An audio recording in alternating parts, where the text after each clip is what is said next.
So the mix of your business can create risk or inefficiency inside your agency.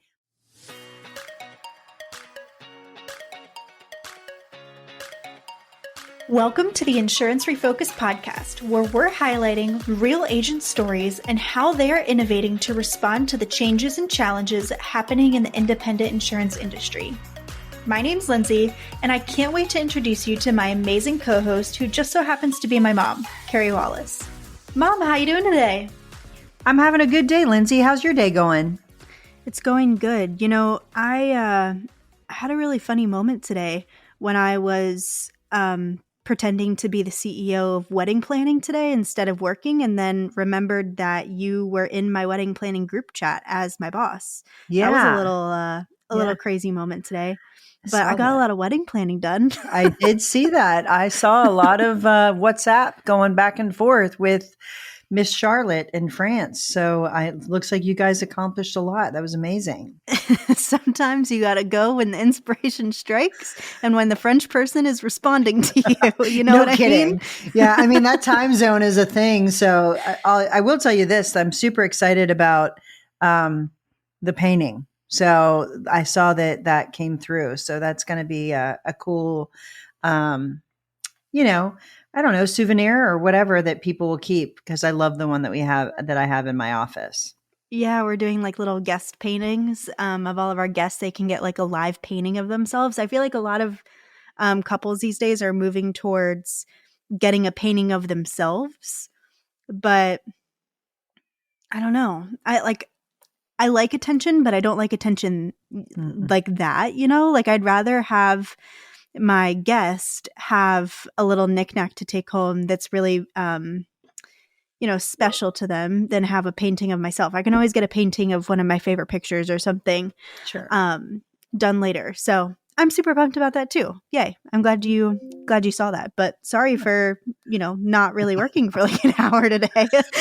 Someone texted me today and they're like, how many days until the big day? And I started to count and I'm like, oh, this is making me nervous. I don't really want to know that number. Do you know the number? You know what? That's actually really funny because when we were in North Carolina, Andy, who was with us, was asking me every single day how many days until the wedding. And I was getting really stressed out because I had like a lot to do, but I'd been traveling. And someone named Andy friended me on LinkedIn and said, hey, I want to connect. If you're open to it, thanks. And I thought that they looked alike. So without really digging that deep into it, I said, Andy, how are you? 49 days until the wedding, in case you're wondering. And he responded, OMG, you're getting married? This was last week. I forgot to tell you about it. Oh, that's funny. I wonder who that Andy is. That's hilarious. He seems like a nice guy. He does like a lot of sales training and stuff, but I responded, I'm like, oh my God, Andy, that message probably seemed like really out of left field. I'm so sorry. I am getting married. I had you confused with a different Andy. So Andy, if you're listening, I'm really sorry. That's funny stuff. I love it. That's hilarious. Oh, nothing like building relationships based off of your wedding. They'll probably remember you, I'm guessing. Crazy lady. That's a real different intro. Oh 49 God, days. Yeah. Woo! Yeah. OMG, you're getting married? Oh my God. So it's probably something like 42 days because that was last week. So we're getting close. There you go. I'll go answer my text and then I'll panic that there's actually 42 days until we're doing this. We're going to do this. So it's getting really close. Okay. So instead of talking about wedding planning this entire podcast, which I'm sure some of our listeners would actually like, what I wanted to chat about today in my like solo episode, hey, we talked about this at some point during the week and I actually don't know enough about it. So let's make a podcast about it where Lindsay learns. Welcome to Lindsay's classroom. Well, really Carey's classroom for Lindsay. I wanted to talk about concentration risk. So at Agency Focus, we use a 4-bucket system for risks that I understand. Yep. one of the largest buckets is concentration. And by largest, in my mind, that means it has the most bullet points under it. I don't know if you would consider that also the technicality for largest. No. Oh my But in goodness. my mind, there's a lot of factors that go into concentration risk. There are. So why don't you open it up with just what is concentration risk and like how do we define it? Yeah. So for those of you that don't have any idea what risk we're talking about, we agency focused values agencies. We do a lot of agency valuations, probably roughly around 200 a year. And in order to do a valuation, we value the agency based on a multiple of EBITDA. So we go through the financials, we come up with your pro forma operating profitability or EBITDA, and then we look at all these risk factors to apply the multiple that makes sense to that EBITDA to get to the valuation of the agency. So one of the biggest there's actually three categories of risk, and one is concentration, one is performance, and one is culture. We're going to talk about concentration risk. It's actually the easiest to understand. So there's a couple different categories under concentration. The first one, if you think about it from the top, is what is the concentration of the book of business? Is it personal lines heavy? Is it commercial lines heavy? And if it is, does that create risk inside the agency?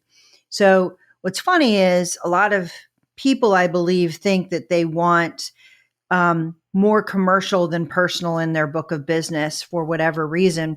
What's crazy is of the last, I have several CFO clients that we work with. Some of the most profitable agencies I have are heavy personal lines. So each of these risk factors you have to think of build on each other. So maybe there's a performance and a concentration, and it combined either strengthens the agency or weakens the agency. So an agency that is 50-50 concentration could struggle to know what technology to adopt in order to create efficiency inside the agency. They might struggle to know what expectations to place on their staff if they're trying to straddle personal lines and commercial lines in the same day, or if they have a salesperson that does everything, like really tough to know what capacity your staff should be at. So the mix of your business can create risk or inefficiency inside your agency. Another part of that is if it's personal lines heavy, you could make less commission depending on where you are in the country and which carriers you write with than an agency that writes the same premium volume, but all commercial or all small commercial. So that is one factor, but in and of itself, it could be good or bad, believe it or not, inside an agency. The next is there a niche? Like, do you concentrate in one line of business? Again, same concept. You could have a niche or a niche. What the people say that, I don't know if maybe I've moved around enough that I call it a niche, but whatever. That could create incredible efficiencies and profitability inside your agency. It could allow you to have an exclusive right to a program in order to write an agency. But on the flip side, if it's exclusive enough, it might be difficult to transfer to another agency owner that may not have same expertise, may not be able to gain the same relationships as you. So while it's great for your performance, it can also create some hurdles depending on who the buyers would be. There's always a buyer, don't get me wrong, but a niche can go both ways. It also could be really great that you have a strong niche in restaurants, but that would have been a really terrible niche to have as COVID started. So while it could be really efficient and really profitable, you've got great carriers for it. You've got all the right, your team knows exactly how to write it. Those are all pluses, but then something changes in the environment and regulation or whatever in that industry that causes it to be risky. So concentration by book, concentration by niche. I'm going to shift gears a little bit and talk about concentration by producer. So I'm going to change to like the human side of this. We all know we're in a relationship driven business. So if an agency looks at the performance of the agency and all new business is coming from one producer that's at retirement age, we got Houston, we might have a problem, right? So you have to dig deep enough to know if that is a challenge for inside the agency, because if I buy that agency, I want to know that new business and the growth of that agency is predicted to continue. Well, if that producer doesn't continue, or that producer is at retirement age and that book is managed by account managers that are also at retirement age, we're going to have a gap in knowledge to hold on to a pretty significant portion of the book. And that is risky. Let's say I'm the producer on the book, but you're the account manager, Lindsay, and we both have the last name. We both are well known inside that book. When I retire, it's less likely that many people are going to exit because they already know you, and you're not the same age as me. You're going to be there for hopefully 20 years past when I'm going to be there. So depth inside something could mitigate the risk, even if I hold a large book. If I have account managers that have depth and also have relationships, it mitigates that risk. Does that make sense to you? Mm-hmm. Yeah. I think the confusing part about what you said is that all of these risks stack on top of each other. Yeah. So think about it this way, because concentration of risk can come in many ways. So it's the mix of the book, it's whether or not there's a niche, it's concentration by carrier, concentration by producer, concentration by owner, concentration, by line of business. Mm-hmm. If let's just paint a little picture. Let's say I'm the agency owner and I happen to specialize in charter schools. I have a designation for it. I love to write charter schools. I've been doing it for 20 years. 40% of our book is charter schools. Okay. And that happens to be really something that two of our carriers love. So there are two largest carriers. I have the relationship with those underwriters because I've been placing nice size accounts with them. So do you see how the largest carrier is dependent on my niche? It's dependent on me. I'm going to retire. If I don't show up to work tomorrow, it's a huge impact on the agency, when by comparison, I can be the only owner, but I have 4 producers under me that all represent 25% of the book. I don't have any of the book anymore. Each one of them has their own niche or 2 niches. So each of their niches don't make up more than 15% of the book. And it's spread across 5 carriers rather than 2. Like, see how that's different than if it's me, I'm old, I have all the relationships, I have the knowledge, and it's all going to walk out the door at the same time. Does that make sense? Mm-hmm. That makes sense. So if someone realizes that they are concentrated in a certain area, for example, the example you just gave with no niche should represent more than 15% of your book, what do they do about it? Yeah. So I think same thing with carrier concentration. Like the rule of thumb with a carrier is no more than 25% of your book with any one carrier. And honestly, Lindsay, when I first started valuing agencies, I would say that to some people and they would laugh and say, that's ridiculous. It's so easy to do business with this carrier. We absolutely love them. It's how I maximize my contingencies. That's a dumb rule. And then the hard market hit. And they realized that, when a carrier changes its compensation structure or its contingency structure or just stops writing new business, that impacted a large portion of their agency, where other agencies that were less risky or more diversified, the impact on their agency was far less than someone that's that concentrated. So it doesn't seem like a problem until it is. And so it doesn't seem like as severe as a problem based on the conditions of the market. So if I were to realize that I had a concentration in one carrier, typically you want to have 3 strong lead carriers that make up 20% of your book, 18% of your book, 15% of your book. So you can maximize contingencies, you can build relationships. And then let's say you have your fourth or fifth, you should look at those carriers and say, what's their appetite? What's the book look like that we write with them? What's really easy? That they really like, and maybe put some marketing around that to start building the next one. Don't stop what you're doing in the other, but be strategic about what you try to attract to the agency based on who you want that next partner carrier to be. That's one of the strategies. If it's a book that is, a producer book, introduce multiple people into that book, or don't pair people up one to one. Put a producer with multiple account managers. So any one of those leave, there's some cross training available for that person to have the knowledge.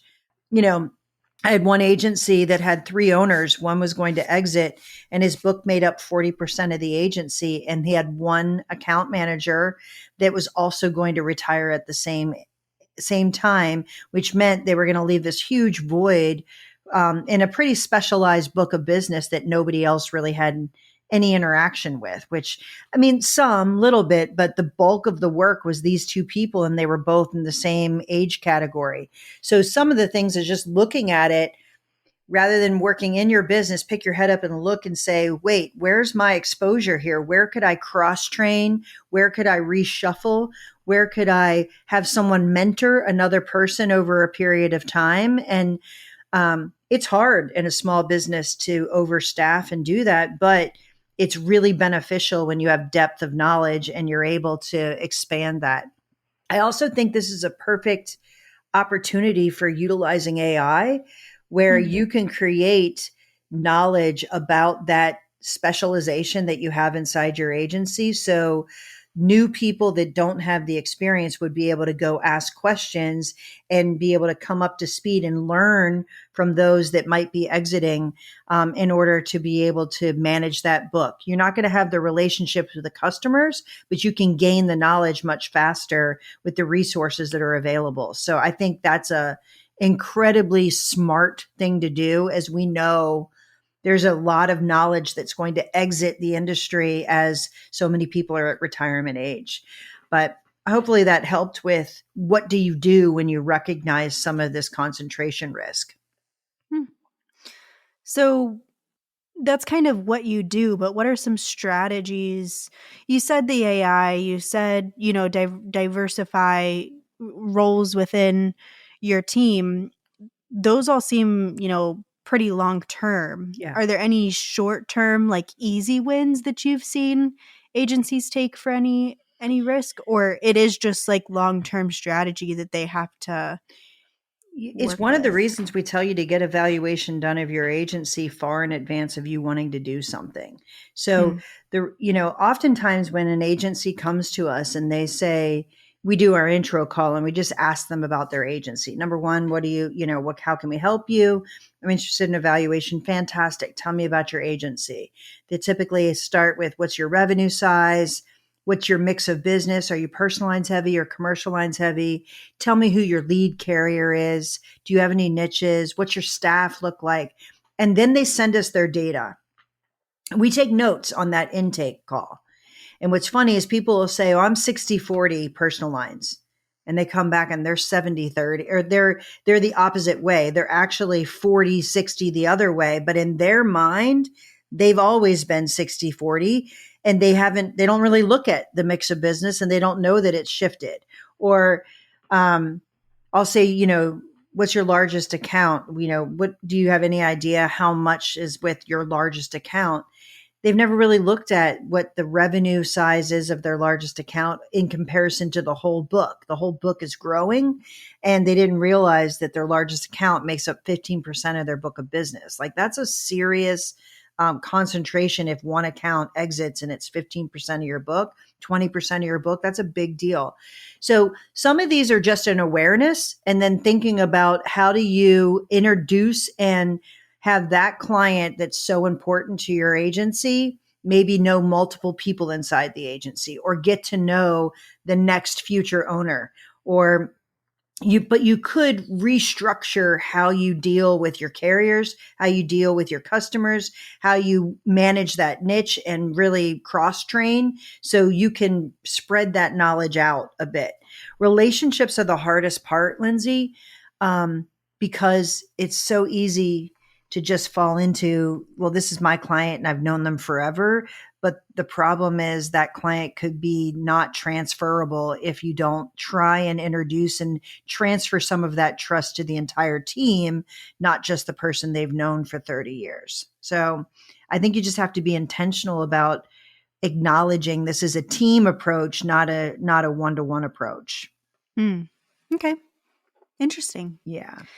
Any other crazy like aha moments that you've seen with concentration, obviously without, spilling an agency name or Yeah, so I didn't identifying touch on owner, but obviously one owner is the highest risk and if something happens to them, but it matters what that owner does. So if that owner has delegated a lot of their work and basically work themselves out of a job, that's less risky than an owner that is still selling, still does all the operations, is the person who does all the payroll and the commissions. Like that is tough to replace that role. But what's funny is sometimes there's a husband wife and you think there's two people. I know what they do and maybe they don't do everything, but they have an awareness, ability to log in, but they travel together. Like, do you know, that's actually almost as risky as having one person, because if something happens to you, it could happen to both of you. So it's like the president and the vice president can't travel together. Yeah, it was really funny. So I had a husband, wife basically joke and say, we take different cars or we are on different flights or whatever. I'm like, yeah, sure you do. But I think that's true in any business. Sometimes leadership teams all travel together and don't really realize that if something happened to that entire car full of people or plane full of people, what happens next? Like, how does that company continue? You've just taken all, or a handful of the key people out of the mix. So it's funny when they have a realization and they think that they're going to change their travel schedule so they're not together, which is kind of funny. You need Air Force 1 and 2 in your agency. Yeah, no kidding. Yeah. So funny. So funny. Yeah. All right. Well, that was, I feel much better on concentration. So concentration 101, I think, has been complete. Cool. Do you think any other parting thoughts? I think that's it. I think that's a pretty nice overview of the risk inside your agency, concentration. Cool. Well, we will be back soon, I'm sure, with Lindsay Needs to Understand Agency Focus and how to help our clients. Back for a future edition. See you then. Awesome. Thanks so much for tuning in to the Insurance Refocused podcast. If you enjoyed the episode, please be sure to hit subscribe and leave us a review so you'll never miss us. Want to learn more about how Agency Focus can help you grow your agency? Head to agency-focus.com or email Carey directly at carey@agency-focus.com. If you need to get in touch with me, feel free to shoot me an email at lindsay@agency-focus.com. Thanks so much for tuning in. We'll see you next week.